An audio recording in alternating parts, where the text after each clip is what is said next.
మనం ఏమంటే నీళ్ళలో భయపడేస్తాం, పట్టుకోవడానికి కూడా కంప్లీట్ అయిపోతాం. ఓకేనా?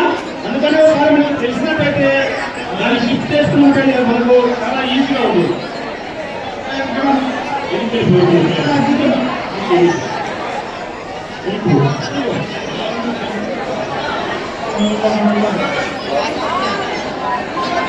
మాట్లాడలేక ఇంకా ఒక ఎగ్జాంపుల్ చెప్పాలి.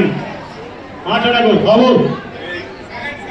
ఏమైందంటే విజయవాడలో అత్త కోడలు ఇద్దరు కలిసి మన అక్కడుండే సరస్సులో బట్టలు ఉతుకోవడానికి వెళ్ళారు.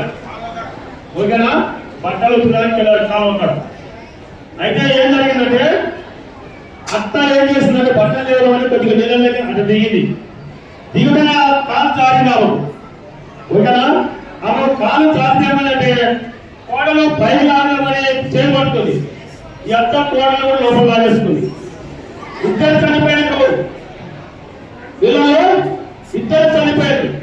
కాకపోతే అక్కడ చిన్న టెక్నిక్ మనం ఉపయోగించింది, అది ఇద్దరు బతికేవాడు. అంటే ఇలాంటి కొన్ని టెక్నిక్స్ మనకు తెలియక మన దగ్గర అవైలబుల్లో ఉన్నా కూడా వాటి పైన మనకు అవగాహన లేక అక్కడ ఇద్దరు ప్రాణాలు బలయ్యాయి.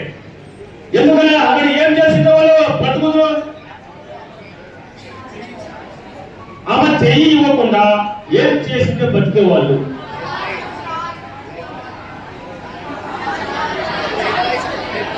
ఇలా మాట్లాడు అంటే బట్టలు ఉతుకడానికి వెళ్ళారా? అక్కడ బట్టలు ఉన్నాయి కదా, శారీస్ లేదా చొక్కాలు బట్టలు ఉన్నాయి కదా. ఆమె అక్కడ శారీ ఆమెకి ఇచ్చింటే కట్టుకోవాలి కదా. అంటే ఆమెకు అప్పుడు ఆ కాదు అనేది రాలే. ఎంతవరకు కంగారులోనే కాపాడమని చేయించింది, కానీ చేయించే నేను కూడా తెచ్చిపోతాను కూడా.